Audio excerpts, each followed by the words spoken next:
Podcast. Wrap Up episode Podcast. Yeah, Episode man. 1. Finally glad to be back down with you, brother. Long time no see. right. But communication always stays steady. Always. For those who don't know, I'm Fresh, that's Steph. And we jumping off a little something new with the Wrap Up Podcast. And man, let's jump right into it. Today we're gonna talk about athletes and their ability to use their platform. So a bunch of things have been going on in the media and different outlets, that shows us it's different ways of athletes being able to utilize their platform, voice their opinions and things of that nature. And not just when it comes to the world of sports, the world of politics, or the hip-hop culture, just different ways of being able to express yourself. So obviously as athletes, they are looked at as role models, as we've all grown accustomed to. Children usually look up to those people who they're influenced by, whether that be sports or music or their parents, teachers, things like that. So, they're constantly in the public eye, and the things that they say, the things that they do are often, applauded or scrutinized. So, today we're talking about how these athletes get a chance to utilize their platforms.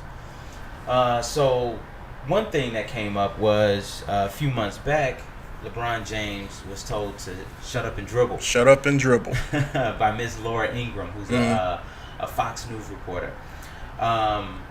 And he took that to heart. I'm glad that he did, because a lot of things can be said or done, and they just kind of go by the wayside. One thing that I definitely give LeBron James a lot of props for is he, in my opinion, uses his platform very well. He just opened up his I Promise school, which is phenomenal. Being able to give low-income and underprivileged kids and parents, some different resources. A lot of different cool things are going on in the school, with being able to give them after-school programs, obviously giving them an education, allowing them to even have access to a collegiate education as they continue to grow. So I thought that was very, very important. So LeBron James is one person who is definitely utilizing his platform in a very positive way. A lot of people don't know is that some people do, but Jalen Rose actually has his own school out in Detroit, and he's had his school for quite some time. His is I'm pretty sure it's an all boys high school. No, it's mixed. It is. It's a mixed charter. Okay. But it runs like a public, but it has charter accreditations, if you will. So. And I know that his school, they have like a crazy high graduation rate. And they're doing really 100%. Well. So those are a few athletes who are doing very good things with being able to utilize their platform, because obviously it's with the way that social media and so many different outlets nowadays, you have instant access to everything. So those children and their peers, meaning the athletes' peers, they have quick access to being able to see things and react to things, and all of those reactions aren't always great. But sometimes people get caught in a moment with some things. So it's a huge responsibility for these athletes to be conscious of what they say, the things that they do, because they have so many people that's watching. So LeBron James and Jalen Rose are two shining examples of being able to do well with their platform. Another thing that I was thinking of on the way over here is that the different ways that we are depicted as, whether that be an athlete or a minority, is that you're supposed to stick to your niche and not have an opinion, or not being able to formulate your own thoughts on the things that that's going on around you. And that's what they want us to do, because it's easier for us to just shut up and dribble, like you mentioned before. It's easy for us to just toe the line, if you will. I know we're going to talk about this later, so I'm not going to go too deep into it. Like with the NFL, it's easy to just toe the line and not, really sway off that platform in order to build community success. So a lot of people won't do it. Very true. And I really think that a lot of it has to do with the way that athletes were conditioned after a while. I mean, when you really think about it, unless you go back to like the 60s and 70s when it was like Jim Brown and Muhammad Ali, you didn't really see athletes being activists or speaking out publicly when it came to any current events or when it came to political views and different things like that, because back then it was directly affecting us. Absolutely. And I feel like now it's coming back around to it's directly affecting us. When you try to tell, probably the biggest sports star in the United States or possibly in the world right now to just shut up and stick to his niche, stick to just basketball, what you think that he's supposed to do, that's really concerning. As to basically to say that, okay, this is the only thing we expect you to do, this is the only thing that we think you're capable of. Supplantation mentality. It is. Shut up and pick your cotton. Yeah. Shut up and ride that mule. Don't cause no ruckus. Absolutely. Absolutely. Yeah. So I love the fact that, first of all, he said he's not going to just shut up and dribble. And then on top of that, he's continued to utilize his platform, utilize these different facets and avenues to be able to say, hey, this is what you can do when you don't shut up and dribble. Here's what you can do when you put your mind to other things. I like the fact that he's got this mentality that you cannot keep me in a box. I'm going to delve off and do different things that I feel are going to not only help myself, but help my family and help us as a culture, help us as minorities, help us as men, help us as women. Because another thing that I like that he does is he continuously empowers women of the WNBA. He continues to give them props and shine light on them and the things that they do because they don't have as much exposure. And I like what he said about the pay gap between the NBA and the WNBA. So those things are very prominent. I love the way that he's utilizing. And it was dope that he mentioned that. But on the flip side, you have to have the availability.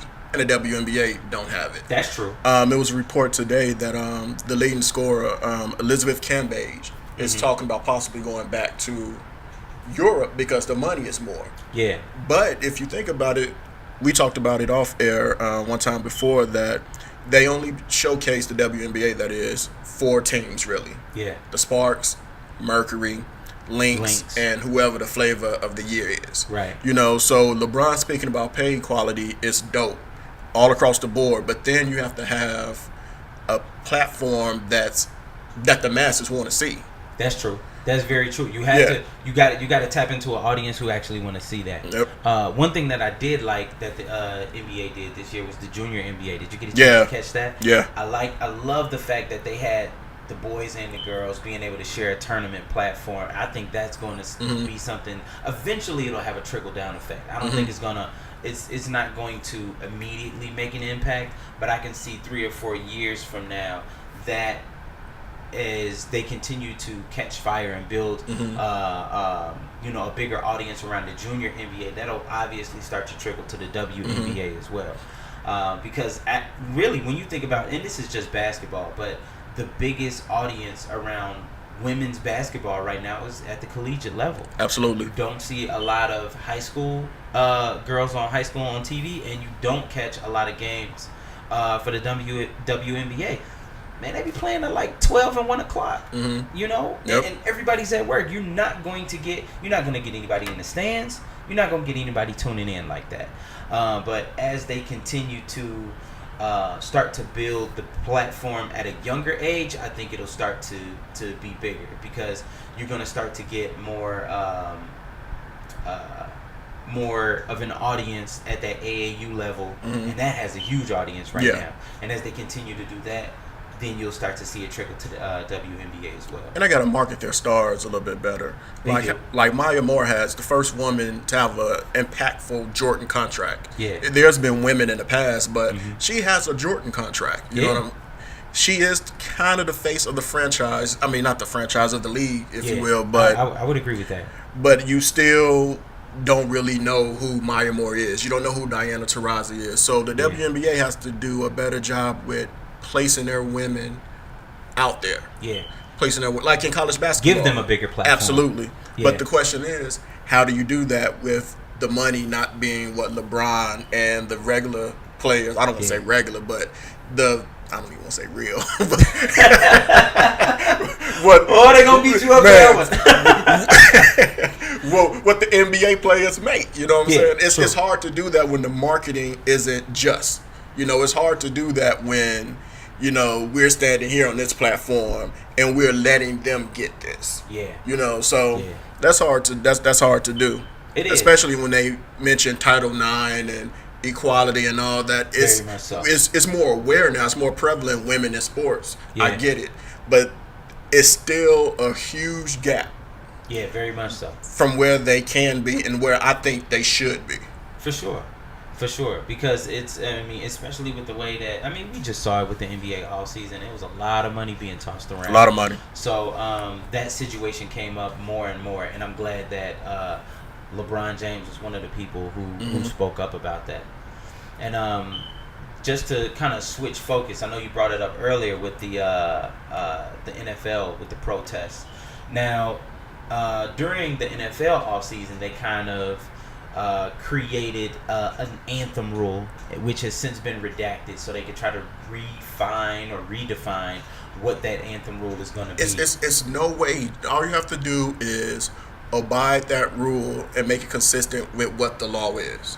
Because technically, them holding the flag out on the field is against the law. Because the flag is always to be upright. That's true. So it's the good old boys club. It's President Trump in everyone's ear because that's where the finances, Wall Street, and all of that. It's a lot of stuff that us as laymen won't even know. True. But that's crazy. I don't understand it. I don't either. I am glad that a lot of players, just through week one, if anybody's been paying attention to the preseason, we saw people making their stance. You know, Malcolm Jenkins, he raised his right fist. With a couple of players stayed indoors, in the locker room for the anthem. That's their way of being able to protest. So I like the fact that they are still peacefully utilizing a way to make sure that what Colin Kaepernick started isn't just going by the wayside. I mean, because, and I really like the fact that they continue to say that this has nothing to do with the military. This has nothing to do with the flag. And for some reason, that's not sinking in. Yeah. It's not sinking in.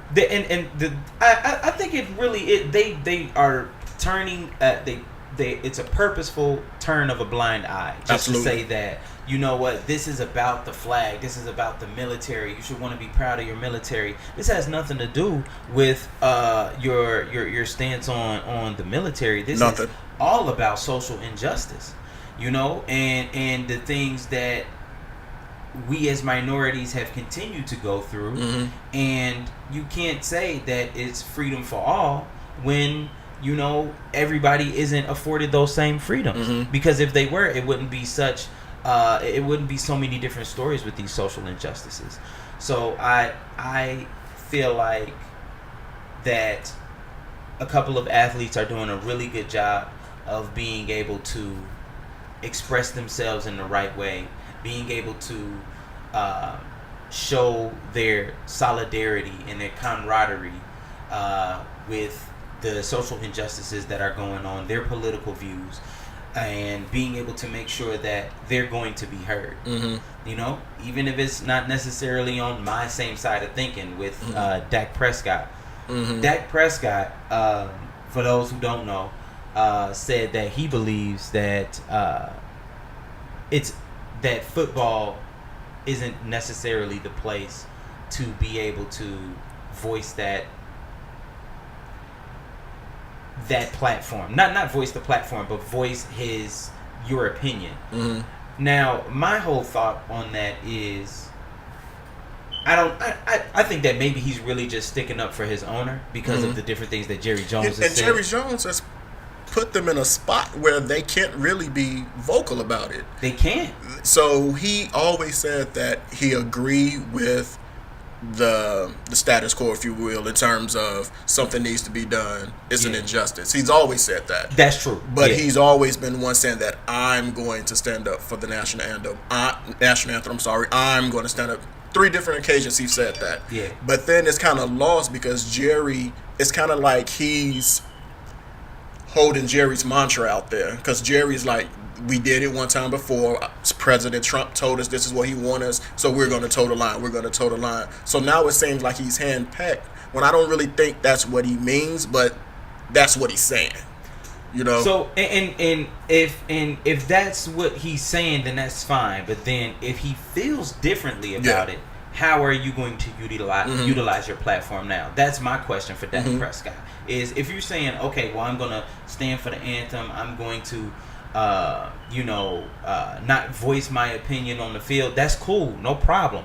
But if you've recognized this injustice, you recognize the inequalities that are going on, then how are you going to utilize your platform? Because Dak Prescott is a star. Yeah. First of all, anytime you're the starting quarterback on America's team, you have a huge platform yourself. So because you have this platform, my question to Dak is, how do you utilize that going forward? You know? So, I mean, I guess that's something that we can try to see as the season continues to unfold, see what he does or doesn't do. And it's a guy from the not the Texans, from the Titans, offensive lineman. His name escapes me right now, but he All-Pro last 4 years. Said he's going to just pay the fines.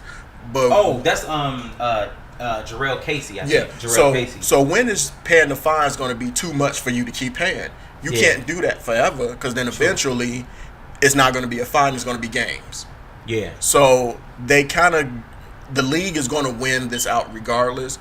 But as long as it has been redacted, but as long as they find some common ground, I thought it would have been fine if they would have just left it. Okay, whoever don't want to come out, stay in the locker room. But then you can see the split or the divide in the team. Yeah. Then they said the whole team had to stay in the locker room or the tunnel. But there may be some that don't want to do that. So It's never going to be a spot where everyone is happy, and they're not going to not sing the national anthem. True. Right. And here's the thing is I'm not telling them to remove the national anthem. Not at all. That's not the point. My thing though is, I think that as athletes, scratch that, as African American males or Caucasian males or whoever you are, you have the right to voice your opinion, because it's a lot of white guys out there who feel like, okay, I notice and I can see these injustices, and I want to stand packed with my brother in arms to say, you know what, I'm with you. There's that camaraderie and that solidarity between myself and this dude who I'm finna go do battle with. Yeah. So I appreciate any athlete, not just the black athletes, but any athlete who recognizes the injustice and then try to utilize their platform. I just don't know what the NFL could do to come to a happy median. Like you said, I don't think it's something that's gonna happen. But do you think that they implement a new rule before week 1? No. The only way the NFL, I feel, will change something if the impactful stars make a decision, and it's kind of a last resort, if you will. But if it just sit out, which I doubt would happen. But if players start sitting out, and we're not even talking about all players. Let's say Malcolm Jenkins. If Malcolm Jenkins, I'm not playing. Yeah. Not Juwan Howard. Jordan Howard, I'm not playing. If Aaron Rodgers say I'm not playing, you would have to get enough. But you would have to get it. Then that's the thing. Yeah. It's not enough that I think is willing to do that. That's true. I mean, and that's and not to say that that's an easy, decision to make anyway. When you're talking about, sitting out for some game checks, you're right. And some of these dudes make a pretty penny, and then that's directly taking money away from your family. Absolutely. And obviously you're still doing this at the expense of the culture and at the expense of enlightening people who are unaware, or bringing more awareness to what you have going on. I completely understand why you would want to, but I'm not going to sit here and say it's an easy decision. So one thing they can do, just me thinking now, okay, they're forcing us to be out there. Maybe if the players that don't agree with the stance that's going on, because there's some people, let's just keep it funky, that don't care, that, it's not affecting me. Yeah. Maybe if they went out and played, stood up for the anthem, and did what Carlos did back in the Olympics. Everybody wear like one black glove or wear black socks. Or just bring out your own big ass Pan African flag. Come out the tunnel with that joint.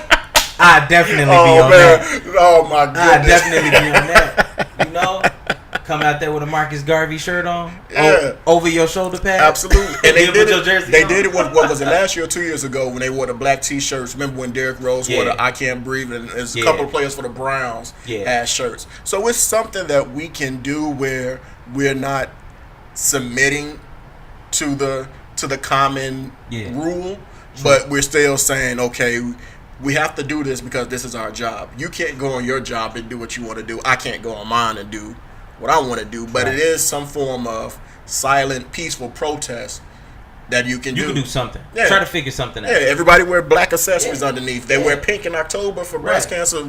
Wear a Pan-African joint. You're going to get fined because it's not uniform, but... Yeah. Or even still, if you want to do something within the confines of the rules, just figure it out. I mean, because here's the thing. Anytime that you have a rule, it's going to be some type of the way that it's worded. You could try to find a loophole or try to find something else. Just I would be interested to see how this is going to unfold as the season continues to go along. I'm also interested to see how y'all would want to, if y'all was in the NFL or the NBA or any platform, how would y'all feel like y'all would protest? So put it in the comments, something like that. Let us know how y'all would try to protest or utilize y'all platform. But is there anything that you think that they can do more, whether it be the Players Association for the NBA or the NFLPA? Do you think it's any more that they can do to help protect the players?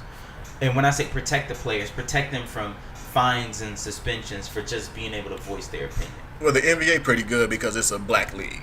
True. And NFL is a black league.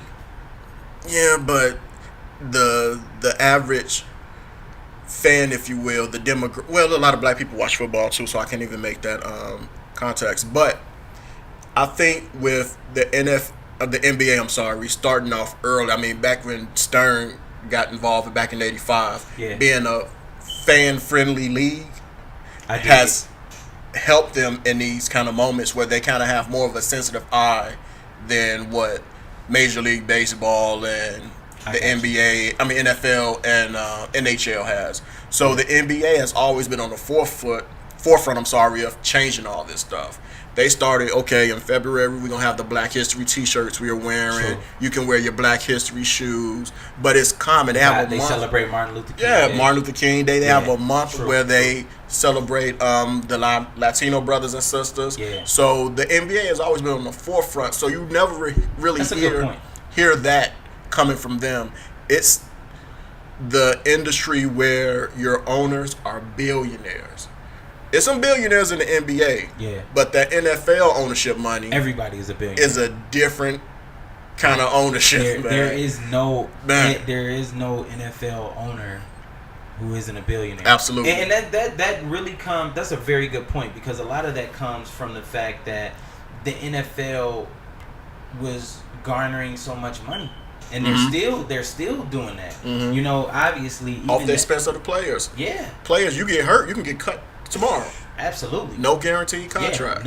Nothing. It's just, it is what it is, So I mean, and it is the most consumed sport in the United States, even before baseball and soccer and basketball. But basketball is rapidly growing, not just in the United States, but all across the world. But that you're absolutely right. The revenue that's generated from the NFL allows them to do that. Yeah. So do you think their change is going to come slower in relation to the NBA, or do you think that it's just going to stay the same and be relatively non-existent? The NFL is not going to change at all. Goodell is the 33rd owner. It's 32 teams, but he worked for them, of course, and he's towing their line. They can sell him whatever he wants to do. He's an employee.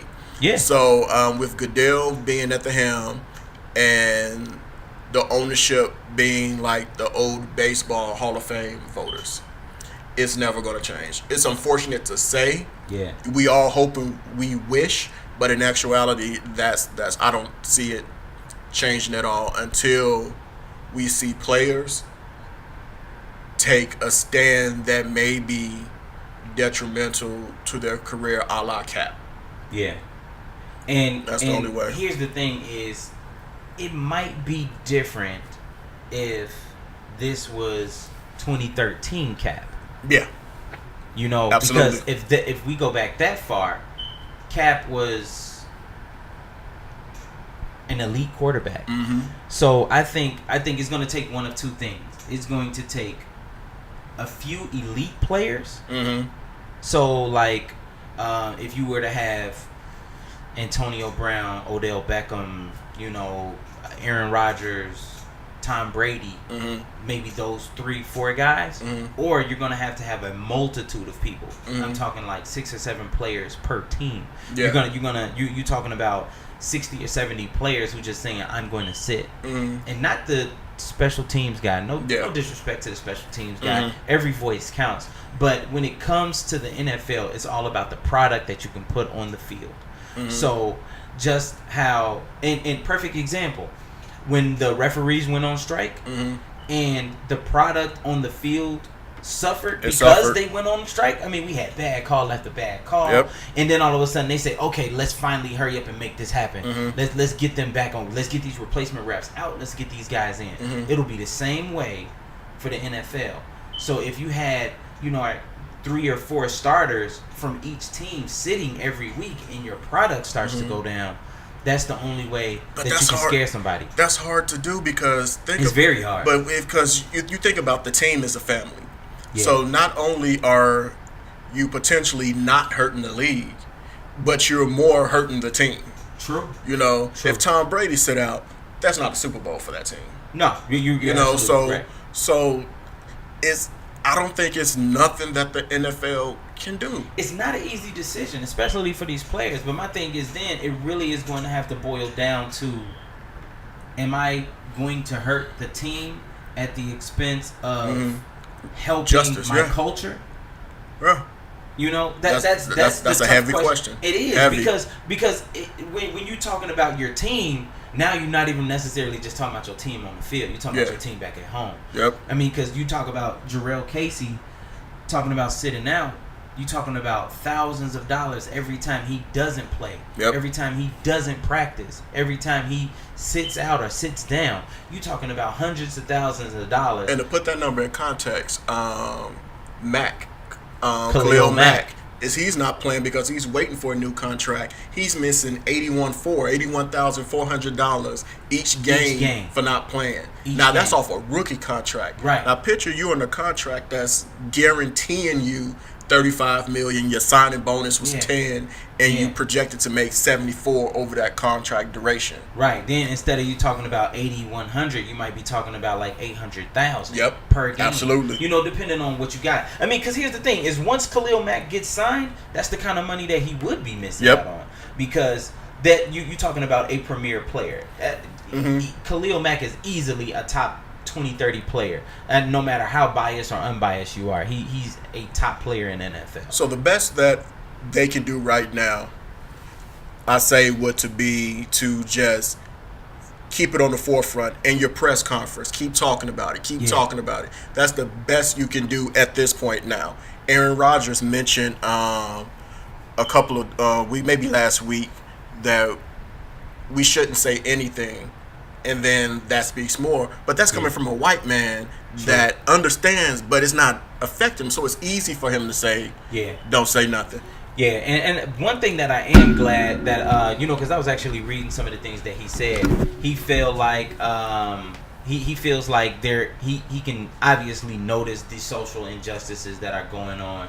And he said he understands why they're protesting. He says that everything needs to be uniform and it all needs to be on the same playing field, so that okay, if you're going to be able to express yourself through the national anthem, you should be able to express yourself through these social injustices that people are experiencing. That's right. So I am glad that he spoke up on it, but I don't want, and this isn't just for Aaron Rodgers, but this is for everybody who notices and is cognizant with the fact that these are social injustices. Don't just speak up on it and let it go.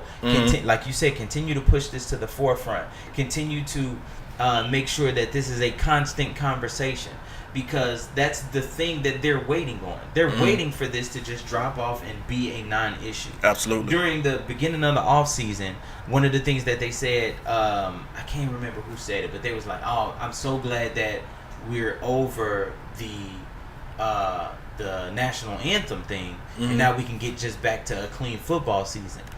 And Stephen A. Smith brought it up and was like, how do you think that we're over this if, you know, we still seeing people get shot and killed? Absolutely. Or, arrested under false pretenses, or, these social injustices haven't stopped. It's people who still out here dying. It's still people who are sitting in jail or getting arrested or being categorized as criminalistic, or, just being dealt a bad hand. Absolutely. Just simply because of who they are or where they are. And I'm really glad that this didn't just die down, and that it's something that we still continuing to talk about for yet another year. I just want them to make sure that this isn't something that can be looked over. Maybe the fight is just going to be what it is right now, us continuing to talk about it. That may all that we can do with this one right here. Being an employee, it's only so much you can do before the employer brings out force. True. So maybe just talking about it, keeping the narrative going, maybe that's all we can do. I hope not. I mean, absolutely. We can talk till we blue in the face, man. That's right. And until we can find a way to institute some change, that's going to be the thing that I think we really need to try to figure out. But the thing that's dope, the black players, we'll speak about them specifically, that are talking about this, I hate to count other people's money, but they're putting their money where their mouth is. True. Everyone that's had a big stance has some form of foundation or some form of funding that they're using to help the community, and it didn't just start due to what's going on in culture. It's been going on, but now I have to talk about this outside of my community, shed light on what we're doing, and that may be what it is, us becoming more of a people that's giving with our time and our finances to help those that are underprivileged. That may be it. I agree with that. And if that's what it comes to, just us being able to shed light and bring awareness, then that's fine. But what I would like to do is, if that's going to be our pinnacle, then I hope that we can start to generate money, generate revenue, generate programs, organizations to start to give back directly to us, so then we can find another way to fight these social injustices. And the hard thing about it is, it's not even from a standpoint of poverty and all of that. That's part of the issue. The issue mainly is the police. Yeah, that's the issue. Flat out. That's the issue. I mean, it's who was it? I want to say it was a rookie who just got signed. I wish I knew the name. But he was just recently racially profiled. And so it's whether you got the money or not, whether you are in the hood or not. We are constantly being looked at in a negative light because of who we are. Absolutely. Because of what we look like. That's the main issue. And usually that negative light is being cast by some form of authority. In this case, it's usually the police. And they say get better cops, get better this. But think about it. It's not a glorified job. It doesn't pay a lot. It doesn't. Long hours. Your your life, high hazard rate. Yeah, your life and your health. Hazard pay, as my man Frank the Saint like to say, hazard pay. Hazard pay. So you have all these things that's coming against people that will be great officers, and you have some that's generational officers. True. And they don't know anything. Now. What they should do, and I don't know why they don't, you police the neighborhood you're familiar with. Yeah. If you grew up in Green Acres, you go in Green Acres. If you grew up on Sacramento, being from Chicago, you police over on Sacramento. Yeah. And that makes perfect sense. Because you know your community. Mm-hmm. You know what they're about. You know the things that they faced. You know the things that they go through, because that's you. Mm-hmm. You still hold that near and dear to your heart once you hit them streets, as opposed to some guy who may have grew up in Greenwich, Connecticut, and then he tries to go police the hoods of New York. Yeah, I was just about to say the Bronx. Yeah, or on the flip side, you got somebody who grew up in Evanston, and then they want to go down to the Manor, and be the police. You don't know nothing about that. And it's not to say that you have to be from a certain place to police certain people, but if you are constantly being put in situations where you have to make a decision based upon the demographic that's there, then that should tell you something too. And it will work effectively. The arrest rate will drop, because now you can converse with someone and, hey, now you're not supposed to be doing this. Right. You see me here every day. The interaction is different than put them up.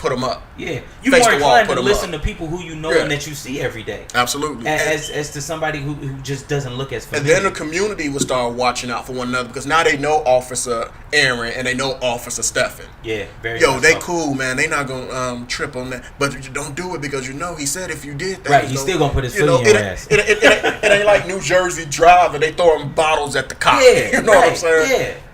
Yeah, man. That's a great point. It takes a strong man and woman to police the world anyway, but it becomes even more difficult when you're not accustomed to a certain demographic, or it's as simple as saying that it's a language barrier. Yeah, you can't expect me to go over to China and be able to communicate effectively if I don't know Chinese. Absolutely. If you put me there, I can eventually adapt. But then it's based upon your person too. You could go over there and you can have somebody, you can take them out of their element and they will absolutely crumble. Or they'll be scared, or they'll be afraid. Absolutely. Like a lot of these policemen are. They're afraid because it's something that's so foreign to them, so different, so strange, that they don't know how to handle these people. Yep. They don't know how to handle these interactions. They don't know how to handle the bravado. Everything's a threat. It's just, you can simply just have somebody walking down the street and they feel threatened because of who they are and how they're carrying themselves. And that goes back to the Clintons, when that administration pegged, I'd say us, but black people, as the predator. And they did the whole thing when they were throwing us in jail. They're predators. You have to get them on sight. That mentality is still here some 30 years later. And it started from that. Well, it began when the drug and the COINTEL and all that stuff with Reagan. That was the start of it. Right. But once they mentioned the black man, the brown man, as being a predator, this 19 Willie lynching all over again. That's when they became conditioned to treat us a different way. Absolutely. On site. Absolutely. And now it's just coming even more to a forefront because of the way that the communication has changed. The age of technology and the way that we communicate and the way things just transfer so fast that we can get our hands on different things. Now it's starting to come to the forefront. All of these things have been continuing to happen, but now that you got camera phones, you got social media, absolutely, you got all of these different outlets, it's just being magnified. So it's got to be a way that things can change. We can't just be content with what's going on now, but ultimately I do like a lot of the things that these athletes are doing, how they're utilizing their platform. I just want to continue to see that. If we can continue to see that, then I'll be happy. But I'm also of the adage too is, of course we know they have the limelight, and there are people out on the streets, if you will, that are doing stuff and they're doing things to help the community. But it's like, in most cases, the athlete is so far removed from the situation too. Yeah. Granted, LeBron is one of the rare ones. Yeah. That kept his hand to the post, but it's a different generation.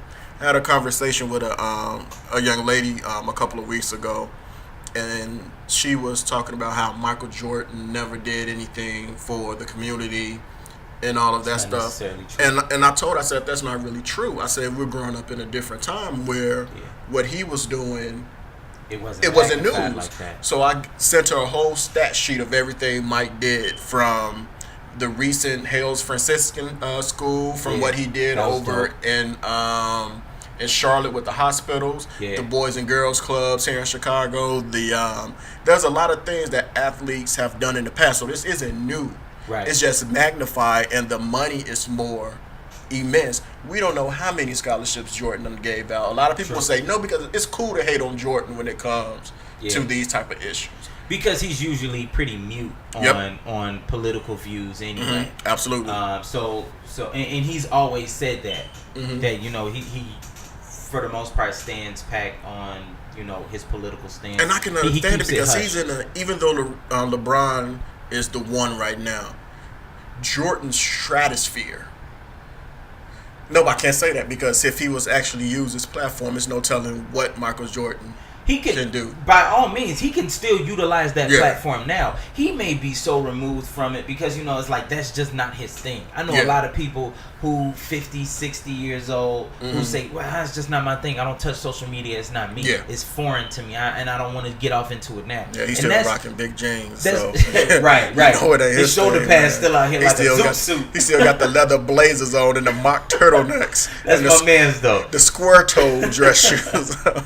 And so I mean, and that's cool. You can be a little bit removed from social media and let somebody else run it. Yeah, he has that at his disposal. His children at the post of the community. Yeah, exactly. That's a perfect example, right? But then it goes back to how much am I affected by this? Some people don't have a heart for other people or the community like some do. Some, man, that's messed up. That happened. Then it's on to the next day. Yeah, it didn't happen to me. It's on to the next day. And I like the fact that you brought up that some athletes are starting to get removed, and but some athletes are so far removed, and it's a lot of athletes may grow up impoverished or coming from low income housing and things like that. They never had nothing, and then what's the first thing that you do? You move moms out the house. You move moms out the hood. Get a new crib up on the hill and whatever. And then you're so conditioned to get out, never look back. Yep. You get out and you gone and you stay gone. And you get out and you don't look back. So I applaud the people who come back, they give back, and they raise awareness. Like a LeBron James, like a Jalen Rose, like Derrick Rose. Derrick Rose with the $400,000. I thought that was dope. Derrick Rose has always continued to give back to Chicago, so big ups to him. Melo does a lot. Melo does a ton. A lot. Melo. But we never hear about Melo. But Melo, he started this thing. He really did. Yeah. Melo don't get the props that he should get, because Melo not only does a lot for the United States. Melo goes to other countries. Yep. Puerto Rico. He has a huge following in Puerto Rico. He builds the basketball courts, and he gives back, and he has all of these foundations. Him and Lala have done a lot for a bunch of different other countries, for West Baltimore and for New York. Yeah. So it's not just here in the United States, but other countries as well. So big ups to But Melo. It's cool to hate on Melo too. Melo's my man, $50,000. But it's cool to hate on Melo, man. It is. It's cool to hate on Melo. It is. And it's cool to hate on a lot of polarizing players. Yeah. It's those players who you love to hate, and the players who you fall in love with. Those those are the players who are always at the forefront of something anyway. Yep. You know, so the more polarizing you are, the more that people start to, you know, build up not even going to say resentment, but a bit of, you know, I don't want to say hatred, but a bit of a dislike towards you. Yeah. Kevin Durant is getting in towards that too. Yeah. He's not necessarily using his platform. Well, I ain't gonna say he's not using his platform because KD has done quite a bit too. He's it's just not as prominent as LeBron James. Yeah. I think LeBron James is really at the forefront right now, especially with what he's done with his school and his scholarship foundation. I think that's he's really at the forefront of all of it right now. And it's helping him now because he's looking at life after basketball.